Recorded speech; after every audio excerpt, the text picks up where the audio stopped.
Talk to any concrete professional and they'll tell you the #1 rule of concrete is this: it's pretty much guaranteed to crack.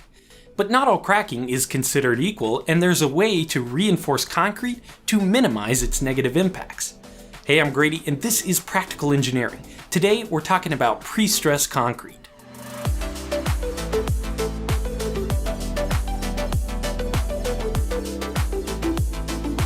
This video is sponsored by Dashlane.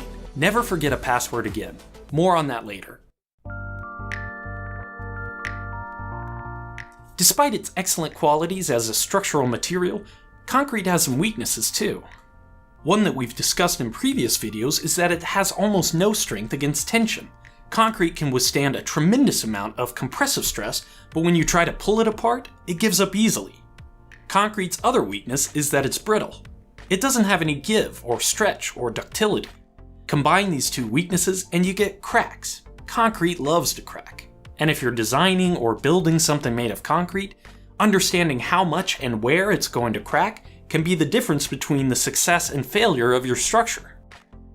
To understand how engineers design reinforced concrete structures, first we have to understand design criteria, or the goals of the structure. The obvious goal that we all understand is that it shouldn't fall down. When a car drives over a bridge and the bridge doesn't collapse, the structure is achieving its design criterion of ultimate strength. But in many cases in structural engineering, avoiding collapse actually isn't the limiting design criteria. The other important goal is to avoid deflection or movement under load. Most structural members deflect quite a bit before they actually fail, and this can be bad news. The first reason why is perception. People don't feel safe on a structure that flexes and bends. We want our bridges and buildings to feel sturdy and immovable. The other reason is that things attached to the structure, like plaster or glass, might break if it deflects too much. In the case of concrete, deflection has another impact: cracks. The reinforcement within concrete is usually made from steel, and steel is much more elastic than concrete. So in order to mobilize the strength of the steel, first it has to stretch out a little bit. But unlike steel, concrete is brittle. It doesn't stretch, it cracks. So that often means that concrete has to crack before the rebar can take up any of the tensile stress of the member. This demonstration is from a test in a previous video showing a conventionally reinforced concrete beam. Go back and check out that video if you haven't seen it yet. Notice how the beam is resisting the load on it even though it's cracked at the bottom.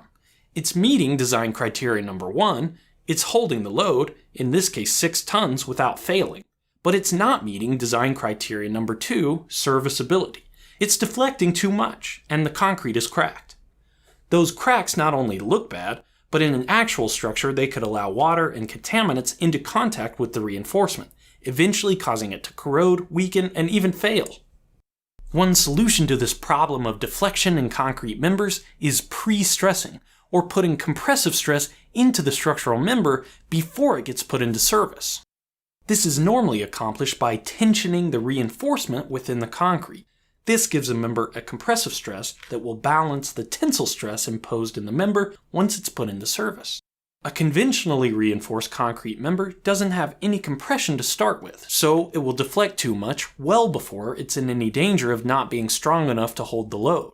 So with conventional reinforcement, you don't even get to take full advantage of the structural strength of the member. When you pre-stress the reinforcement within concrete, you don't necessarily increase the strength, but you do reduce its deflection. This balances out the maximum load allowed under each of the structural design criteria, allowing you to take fuller advantage of the strength of each material. There are two main ways to pre-stress reinforcement within concrete, and of course I built a demo to show how this works. The first one is pre-tensioning, and yes, that's a little bit confusing. It's pre-stressed because the steel is stressed before the member's put into service, but pre-tensioned because the steel is stressed before the concrete cures. To make this work, I had to build a little frame to go around my concrete beam. This frame will hold the steel in tension while the concrete cures. I installed threaded rods through the mold and frame, and then tensioned these rods by tightening the nuts. I tried to use the pitch of the ringing to get them at around the same tension, and you can see how much my frame is flexing from the force in these steel rods. The other method for pre-stressing steel is post-tensioning. In post-tensioning, the steel is stressed after the concrete cures, but still before the member is put into service. In this beam, I cast in smooth plastic sleeves in the mold. The steel rod can slide easily within these sleeves. Once both molds were prepared, I filled them up with concrete. And I finally got a construction-grade concrete vibrator as well. This machine helps get all the air bubbles out of fresh concrete before it cures, a process called consolidation. After the concrete's had some time to cure, it's time to test the beams out. On the pre-tension beam, I can unscrew the nuts and take off this frame. Because the concrete hardened around the bolts, the steel rods are still under tension inside the beam. I put it under the hydraulic press for testing, and the results are easy to see. In a conventionally reinforced beam where the steel is simply cast into the concrete without any tension, cracks start forming at around 4 tons. In the pre-tension beam, the cracks didn't appear until double that force, at around 8 tons. The tension already in the steel is able to take up the force of the press without requiring the beam to flex. For the post-tension beam, I inserted the steel reinforcement after the concrete had cured. Then I tightened the bolts on the rods to pre-stress the steel. Under the hydraulic press, the results are nearly identical. The tension in the steel held the beam in compression for much longer than a conventionally reinforced member could. Of course, the cracks eventually appear, but it takes much more force before they do. That's because adding force to the beam isn't necessarily creating tension at the bottom, but simply reducing the compression that's already been introduced through the tension in the steel rods.